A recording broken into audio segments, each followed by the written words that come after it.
Hey guys, it's Monday morning at 10 o'clock or 10:15 almost, and job offers have literally just come out.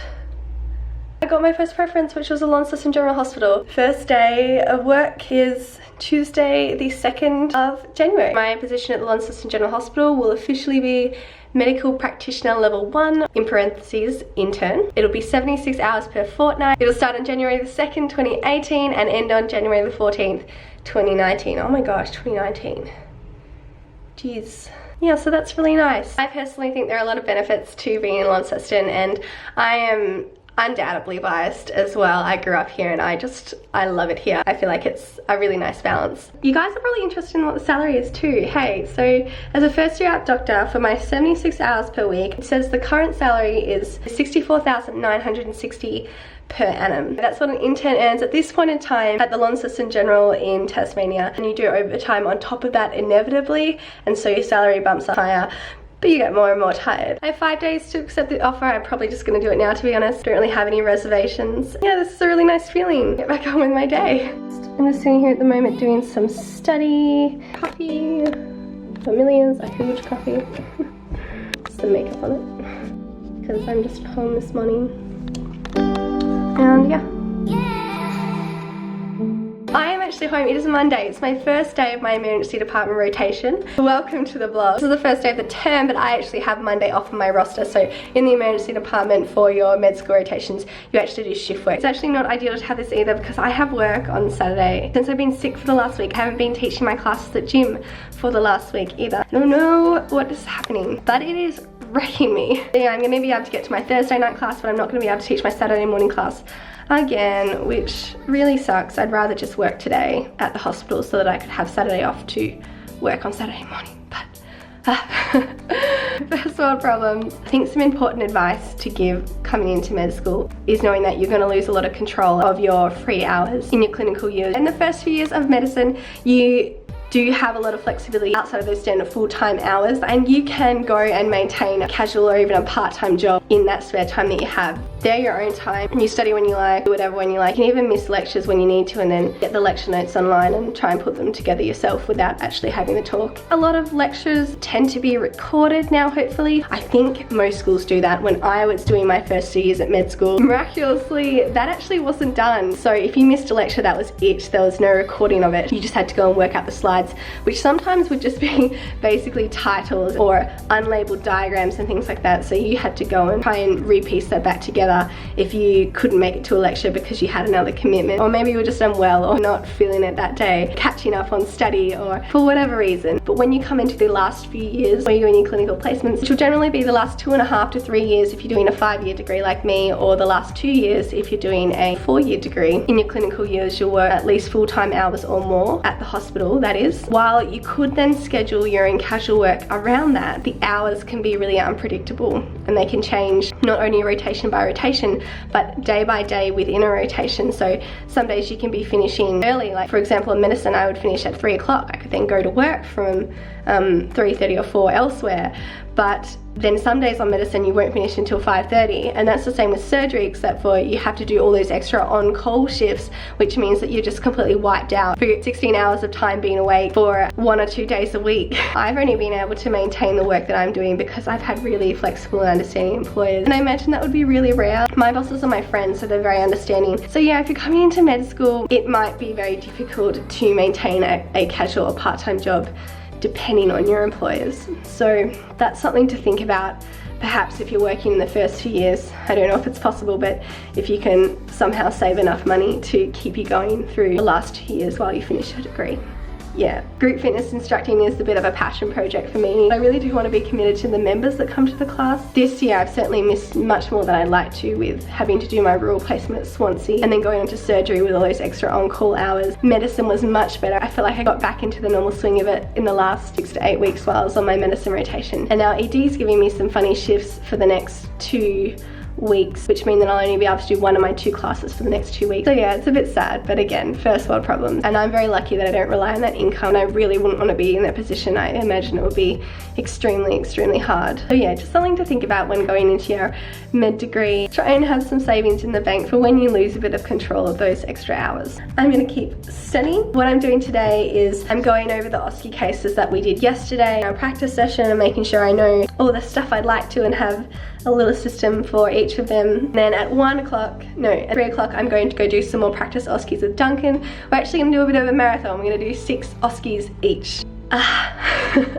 Which is good actually, because on the actual OSCE day we do 12 OSCEs with 3 rest stations. The rest station's just the length of a normal OSCE station.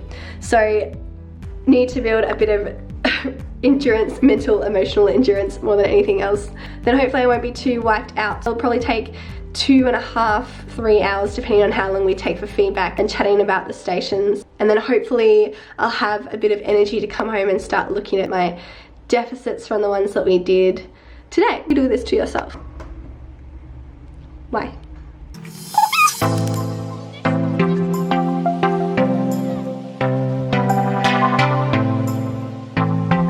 Hey guys, first day of ED, Tuesday today. It's my 8 AM to 5 PM shift today, and I'm gonna practice OSCEs with Duncan again after the shift. I'll update you guys as it goes along. Maybe have some interesting patients. Not necessarily like the ED TV shows. I'll just let you in on that one.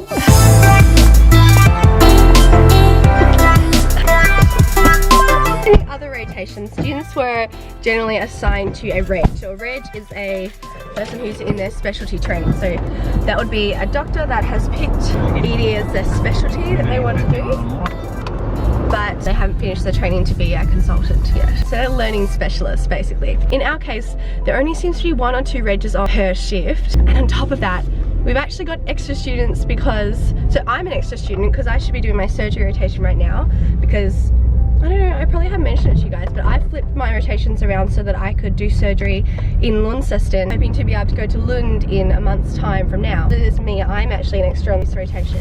And then there are 3 other students who are doing their selective, so student to reg ratio, very, very, very high. I might have to follow the life of an ED resident, which is year after intern or intern today. We'll see how it goes. Hey, I'm home. First day of ED is done. No gunshot wounds, no stabbings, no car accident, no major traumas, no fly-ins, lots of query strokes, lots of query AMI or query cardiac chest pain, a few broken bones, some tummy pain and bleeding from places where there shouldn't be. There's a rough scope of what I saw today in ED. Today I failed both cannulation and venipuncture within just a scope of a few hours of each other, which is just, you know, lovely. Let's preface with both of the patients being notoriously difficult. The first person I passed it on after having one go, and they got enough blood out that we could send blood cultures in the peds tube, not enough to send them in the adults tube, so we did that. I just don't know what the difference is, why you can test the peds blood with less than the adults. Perhaps they test for a greater range of infections, or it's just much more difficult with less blood, so they'll only go to that extra effort in terms of time, resources, and the risk of having less blood for pediatric patients. And for the second person, I tried the intern tie. Nurse had a look, and then we asked for an ultrasound to get some blood off that patient. So yeah, not a good run. I'm just about to practice OSCEs with Duncan. Looks like he's here, so I'll talk to you guys after.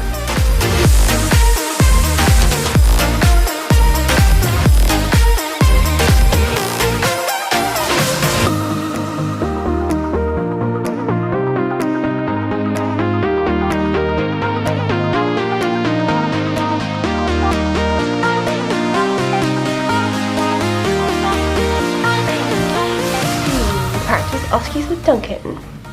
Check. Look over OSCEs that I practice with Duncan to learn from them. Check. Have a break and watch some YouTube. Check. And sit in front of the heater until my legs go bright red. Check. Day 1 of ED done. Cool. I hope tomorrow is not as cold and that maybe I can be successful in a cannulation. I'll even take a venipuncture. If that's all I got, I would just like to be successful in one. That would be great. And I'd like to see some resus. Did I say that? What else do I want from ED? It would be nice to be able to spend some time with a reg, someone who's passionate about the specialty and has a lot of experience, to learn from them. So So that would be good if that could happen tomorrow, but we'll see what happens. Lots of students, like I said, our interns and RMOs are great, but they only started on Monday as well, so they're sort of trying to figure out what they're doing as well. Well, the interns did at least, so maybe in a few days everyone will be more settled and sink into a bit of a rhythm. Okay, I am going to sit down and relax for a little bit and probably continue to be smothered in this rug for the foreseeable future. Goodbye.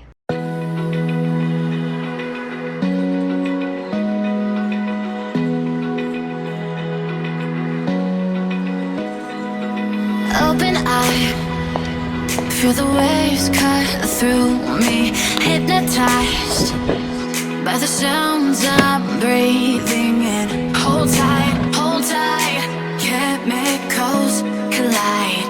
Hold tight, hold tight, hold tight. Dripping lights paint the skies, all because of you. Dripping lights paint the skies, only you. Hey guys, it's just about 12 o'clock. Always happened to me.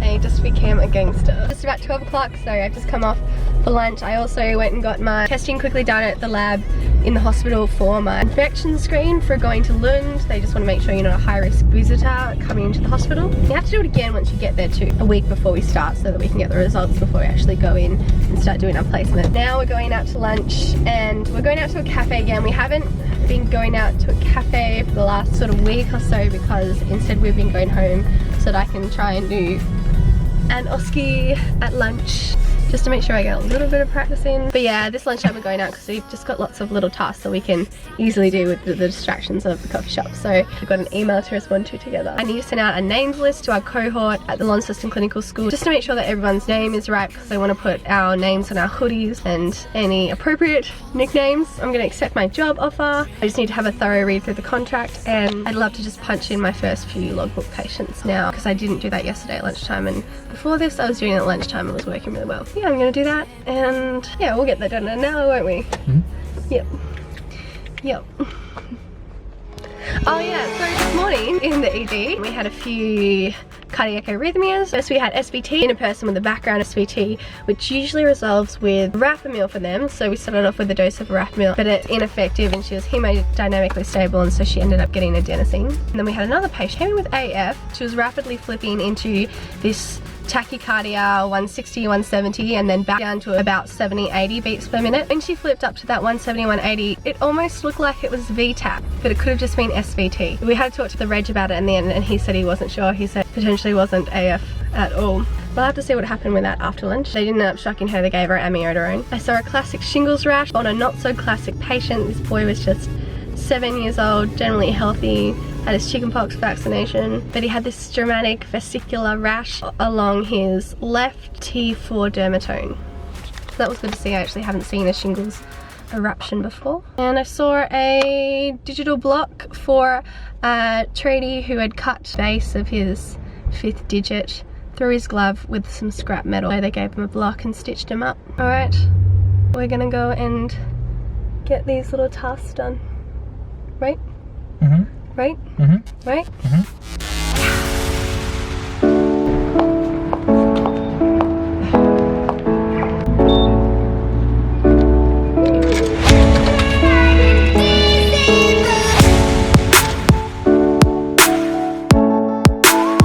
Give me the full hour.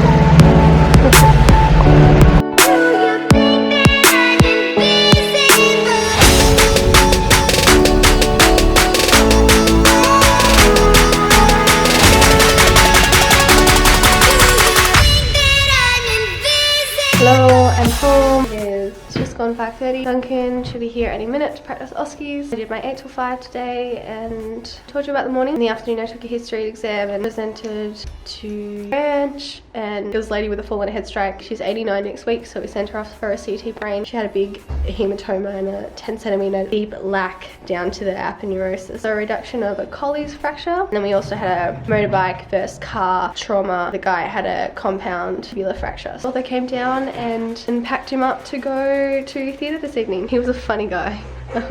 Very, very verbal. That was my day. Another day done. So I need to do Aussies with Duncan. Should get that done hopefully by a bit after 7 p.m. Then just want to have a break for a little bit. I'm feeling a bit tired today. Still sick. I think it's probably contributing to it a bit. Might just relax for the rest of the night. And then I'm back again at 8 o'clock tomorrow. Honestly, it's quite hard not being attached to a particular doctor. I think if you're attached to one person, you probably have a better flow. And then you start to work with them well and hopefully contribute a bit more. But sort of just floating, waiting for patients or cases. You sort of have to wait for whichever doctor to finish whatever they're doing, and sometimes you can come in late to the case, and yeah, not ideal. It's not ideal. But yeah, they're doing their best, so this is what we've got at the moment. We will work with it. Got a mini CAC signed today, which was good for the handover I did. Yeah, Oski time. Gonna give Duncan some O&G today because neither of us want to do it. So it's just gonna happen. I'm literally gonna give him 3 O&G cases and he's gonna be an expert by the end of it. Hopefully I will too. Oh, and I got my successful bloods today. No cannulas for me today, but look, I'm just getting that confidence back.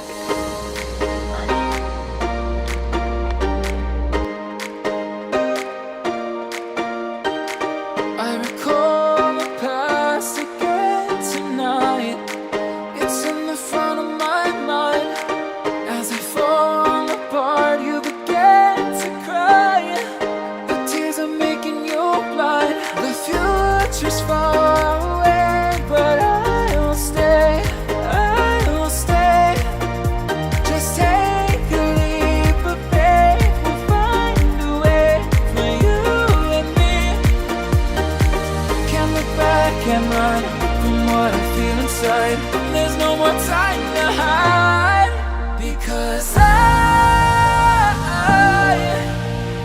feel again, I feel again. Oh, now I feel again.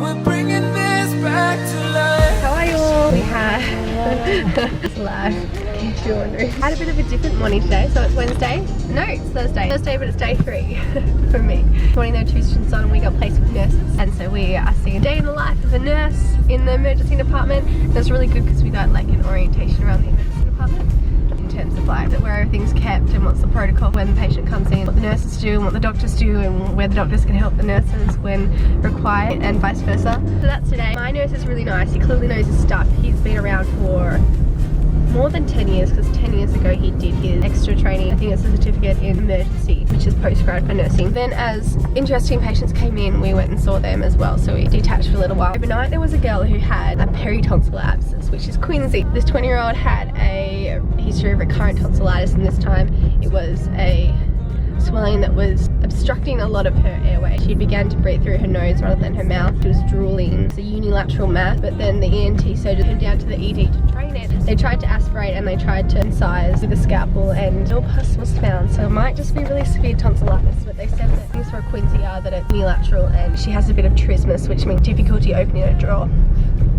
So that happened, and we had a gentleman who's recently had a revision of his total hip replacement, which had dislocated, so one leg was visibly a lot shorter than the other. They gave him some propofol and reduced it back into its place. That was good to see. They made it look very sleek and easy when they did it. It was the ED reg and consultant. Now we are just home. We just got a coffee, but I just feel so tired. I just gotta put my head down for a little bit. Probably got half an hour until I should be back. Definitely still a bit sick. I feel like that's probably the reason I'm feeling this tired. But I really want to go to work tonight, i.e. gym. I might just teach 1 or 2 tracks because now I've missed over a week from being sick, which is really annoying. So no Oski practice today because I need to quickly sleep in this lunch break, and then our class is at 5:15, so I won't be able to practice with Duncan tonight like we have been recently. It's important to keep doing your usual stuff that you love and not get bogged down in studying and stuff.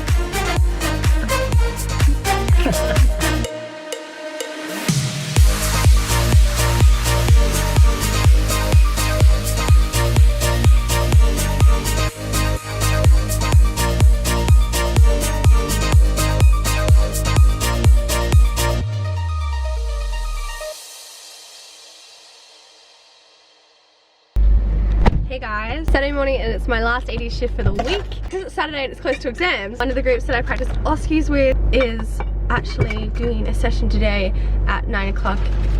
My shift starts at 8 o'clock. So I'm just gonna ask when I get there if they don't mind if I go away for a few hours to do that and come back. Should be fine. I mean, that's the thing that happens. You need other people to study with for Oskies. You can't just do it all in your own time. So I need to take advantage of this session.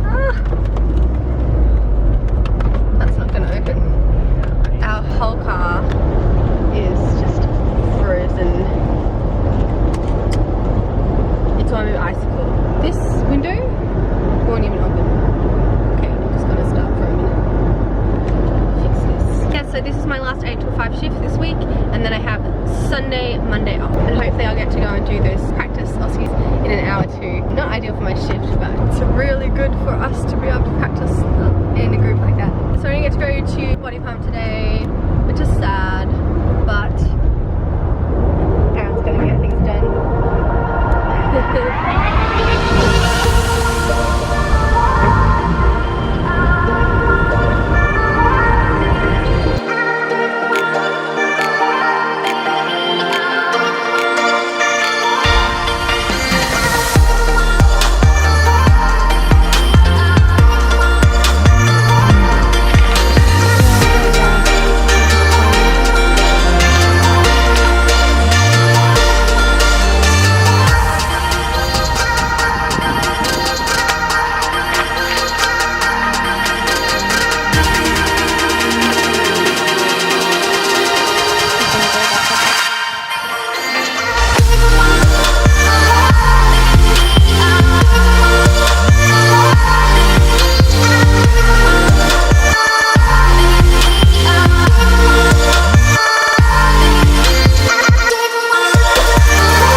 And then we've just finished the practice Oskies, so it took us 4 hours. It took a little while to get started because there was a flat tire and people going to the airport. Absolutely wrecked now. Practicing Oskies always just knocks me out. Just wandered up to the park. I'm gonna muster up the energy to go back to the emergency department until 5 o'clock. I'm so tired. Nothing much happened in my 55 minutes in the emergency department this morning. What a surprise.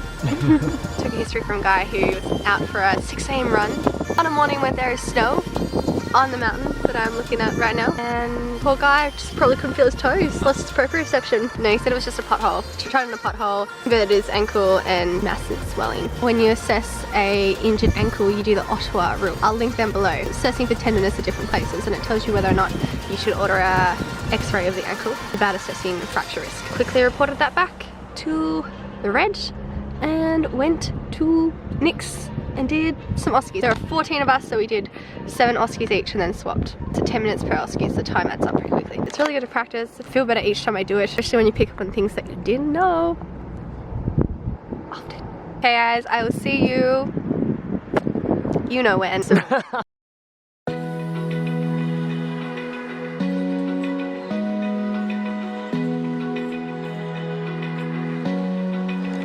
Oh my gosh guys, this article came out in the Examiner saying there's been an influenza A outbreak on Ward 60 where I have been living for the last 3 weeks. I hope I didn't bring it in.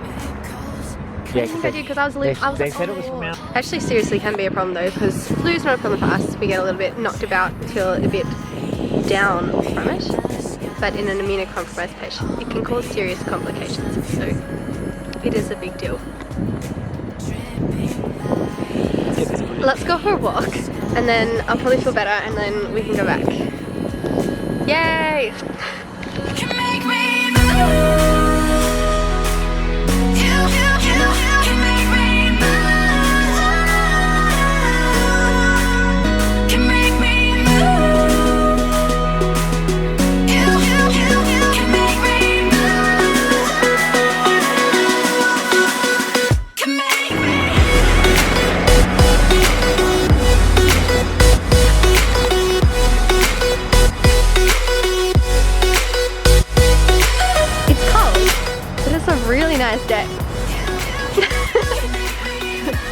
really nice. Sun feels good. Everything looks pretty. I like it. It's been half an hour. I have mustered the courage to go back. Feel good. My race this morning, it was so nice. The shift started at 8 and I sort of straight up said, my Oski group's practicing at 9. Do you mind if I leave in 55 minutes? It was probably more like 45 minutes after handover had happened. So first thing we show up and get the handover from the people who are on the night shift. Any cases that are staying in the emergency department that the new lot of shift need to know about. Told him and he said, Beck, number one job as a student is to pass your exams. Go. Go. So nice. Going back now, I'm gonna hang out with him. Fast track. Fast track is a subsection of the emergency department where people come in who are expected to be assessed and treated quickly and then likely discharged. Lots of things like sprained ankles, like I saw this morning, fractures that need plastering. I'll have to see what I see today and let you know classic cases because of course right now I can't think of any. It's quite a good place for a med student actually because you can do lots of assessments really quickly and you can do things like plastering, suturing wounds, like local anaesthetic injections, things like that. So yeah, not a bad place to be for a med student. So just so lovely. It's always nice to have a good senior, like I've said a million times before, changes everything. I feel really lucky to have a day with him, even though I've given up half the day now. But that's okay.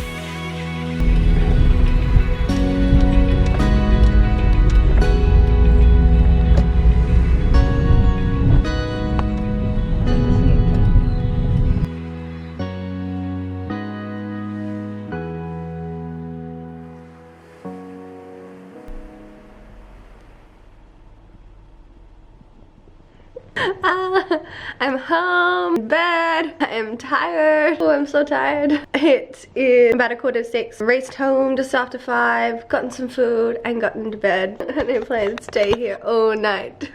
I'm so tired. That's the end of my first week in ED, all done. And next week I start again on Tuesday for my evening shifts, 12 PM until 9 PM, which would be nice. I think I study best in the morning, so that's actually really convenient for me. If you guys have noticed my eyebrows, looking shiny and a bit red. I got them tattooed yesterday. That's that. I went back and spent the afternoon in fast track. Lots of lax and broken bones and dislocations and musculoskeletal injuries and things like that. When I say dislocation, I'm talking finger dislocation. And one of the lax was just like a fingertip. The guy was checking to see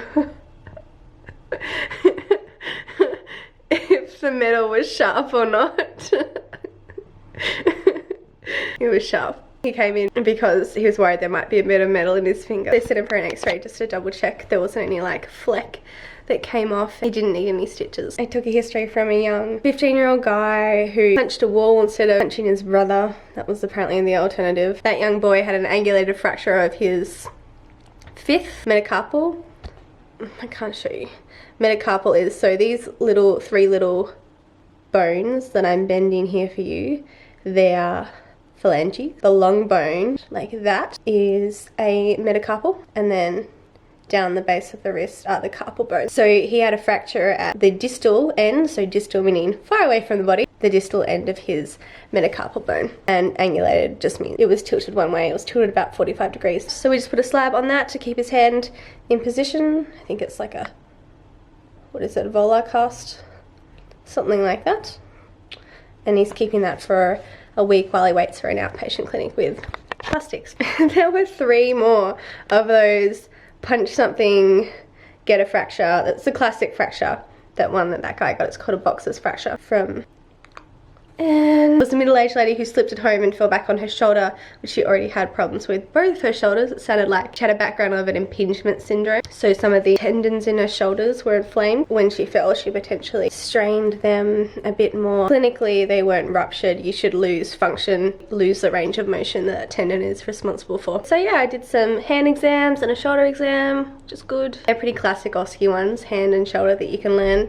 For the shoulder exam, there are a few special tests. When you break down an orthopedic exam, it's always just look, feel, move, special tests, and neurovascular integrity. So when you're checking a limb after a traumatic event, you always check to see that they're neurovascularly intact distally, i.e. neuro checking the nerves are all still working, and vascular, checking that they're well perfused, and therefore that you can catch any impending ischemia. If you are early in med, you should learn the empty can test for the supraspinatus, which is a rotator cuff muscle. Pain on the empty can test is indicative of impingement or inflammation of the supraspinatus muscle, and weakness points more to a tear. In our lady that fell back on her shoulder, we were concerned about an AC joint pathology, so you can do the scarf test for that one, but you don't usually see that one in practice. You just usually feel in the joint instead. That's it. Hey guys, it is Sunday morning, so this is the start of my weekend for my idiot rotation. It's almost 9 o'clock, so we're just about to go out. Cafe's open at 9 here. I've just got together some of the OSCEs that I've done throughout the week and some reading that I want to do on them here to revise hopefully throughout the day. If you want to see more of what I've been doing for study for my OSCEs, which are my final exam, OSCEs are just sort of like fake clinical consultations that you do with actors who are supposed to be your patients. It's how you get examined in the later part of your medical degree in Australia. If you want to learn more about how I've been studying for that, check out my OSCE study video, because I've been showing you what I've been doing for the 12 weeks leading up towards my exams to try and get ready for them. We're gonna go out. It's a little bit of a gloomy day, but it makes it nicer, I think, to be inside and be warm and drinking that nice hot coffee. I love Sundays. I'm so excited.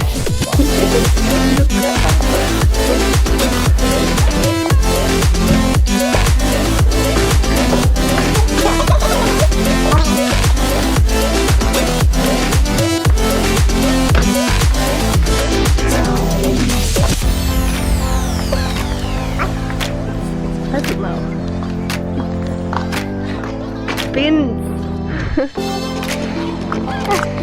Hey guys, it is 5:30. I'm only just coming off of my lunch break, dinner break. Things have been kind of busy. Lots of interesting stuff today. We had a complete heart block. Jib went into asystole for a little bit, then back to sinus tachy, and ended up needing a permanent pacemaker put in. So she went off to the cath lab. At the same time, a lady came in with a stroke. Almost first thing when I got there, we had a man who had a tree branch, a great big tree branch, fall on his head. He was wearing a helmet. He was a tradesman. He cracked the helmet. GCS was 14. He was just a little bit confused. I also went to chest pain, and we had a 15-year-old with severe lower abdominal pain.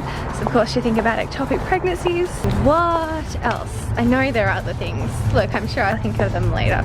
So yeah, I'm just taking an hour to have some dinner. So I'll be back at 6:30 and I'll only have 2.5 hours to go. It's been an interesting day so far. While I'm having dinner, I'm gonna fill in a bit more of my logbook. I still just need to print a few more things for my portfolio.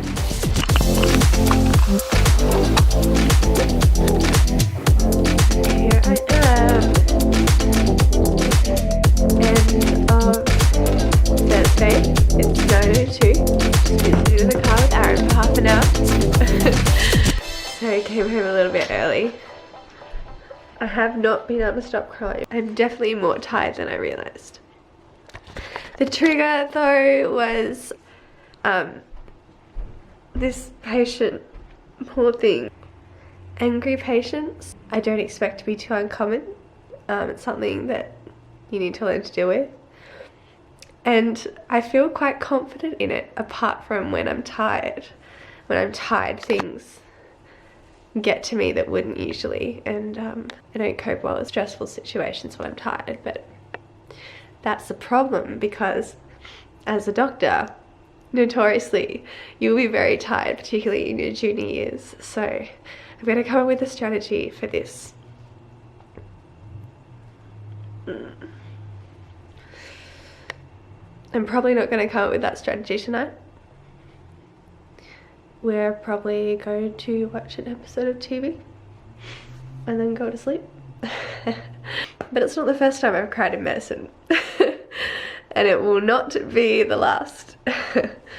I'm definitely a teary person anyway, so but yeah, usually not the best to do in a professional setting. But yeah, it's all a very silly and not a very serious situation to be in. And it's easy enough to sort of take a mental step back and see that, but at the moment I think I'm tired. I'm just like ready to cry. Like even this morning I was feeling a bit teary, so I think I've just got to like cry this out. Probably a bit in denial about being stressed about exams, i.e. I'm probably more stressed than I'm letting myself believe. Independent of the patient, my interaction with the patient wasn't really the problem here. The problem is that I'm tired. I'm tired and I'm probably putting a lot of pressure on myself at the moment to do lots of different things. I think I've said before, this year I'm doing a lot more than I planned to do. Lots of unexpected things have propped up that I haven't wanted to say no to. This isn't, I mean, yeah, this doesn't mean anything terrible. This is just me being tired. I'll have a rest. I'll feel silly about it tomorrow. I already feel silly about it. Really, the interaction with the patient, being upset that I was just a student, brings up some insecurities that I definitely have, which are worrying that I am. See, I'm like getting upset even thinking about it. Just worrying that I'm not competent, which even just saying that out loud feels really silly because you're not actually expected to come out of medical school competent. I don't think that's anyone's understanding of med school. When you get into the later years, you come out ready to keep learning, and so many things you can only get by practice, real life practice. But yeah, it's definitely something that plays on my mind. And I think when she brought that up, it upset me because I felt like I wasn't getting through the history fast enough to take care of her. I am good. I am looking forward to a really long night's sleep. I feel like after I have a rest, I will be ready to go again by the afternoon for my last afternoon shift. Do you guys ever have those times where you just can't stop crying? Like, not over anything, just tired. Just so tired. Other things that get me around this time of year, like, it's not just stress about exams, it's also I feel really guilty for not seeing my family and friends as much. It's something that I kind of do so that I can study more and be more prepared, but I just feel so guilty about saying no to certain events and things like that, that I think it stresses me out a little bit. I've also been feeling really guilty about missing so much of work. Tonight was an example. I couldn't work on Saturday, I couldn't work tonight, can't work this Saturday coming. I think I went last Thursday, but missed the Saturday before that. So I'm having a terrible run at work just because of being sick a week or two ago for 2 weeks, and then now having this shift work in ED. I can't get to work either. So I feel really bad about that. Okay, I'm gonna stop talking to you guys. If any of you guys are teary people like me, expect some tears in medicine because it's gonna weigh you down. Don't let it mean too much. And take some time if you can to think about, perhaps there might be something in whatever sort of ultimately triggered you to cry. But sometimes I think you can just be a bit irrational when you're really tired. So it might be nothing at all. It might be that you need a break. And I think that just makes you human. So take a break. Sometimes it's easier said than done, but when you get a chance, take a break. So yeah, I just wanted to share this with you. I know a lot of you guys out there, this might not be relevant to because you might not be teary people, but at the moment when I'm tired, well, probably for most of my life, when I get tired, I get teary. So this is normal for me, and it's definitely easy for me to like blow it up and think that something's wrong, when instead I'm just exhausted. Need to treat myself well for a few days and then I'm back on my feet in no time. Believe it or not, it's getting better and better each year. In the first few years of medicine, I think I got really tired and really overwhelmed, and I had lots of sort of teary episodes. You could get away, you were just doing lectures and things like that, not clinical placements. Now in clinical placements this year, surgery got me pretty exhausted, and I think this rotation, perhaps doing the evenings and doing all the study around it, has gotten me pretty tired too. Next week, on this note, I might even just focus on filming my content for my OSCE study video, because next week will just be 2 weeks out from exams, so it's going to be all about exams. So we might close off the ED videos here. I hope you got some interesting insights into emergency medicine, and I'll talk to you guys again very soon, of course. If you haven't seen my OSCE study videos, I don't know what order I'm going to edit them in. I'm just kind of like racking up content and editing them later, so they may or may not be out yet. Go looking for them if you're interested in how I'm studying for my final exams and what's getting me so tired. Maybe my day in the life video will be out as well, so go check that out. See you guys.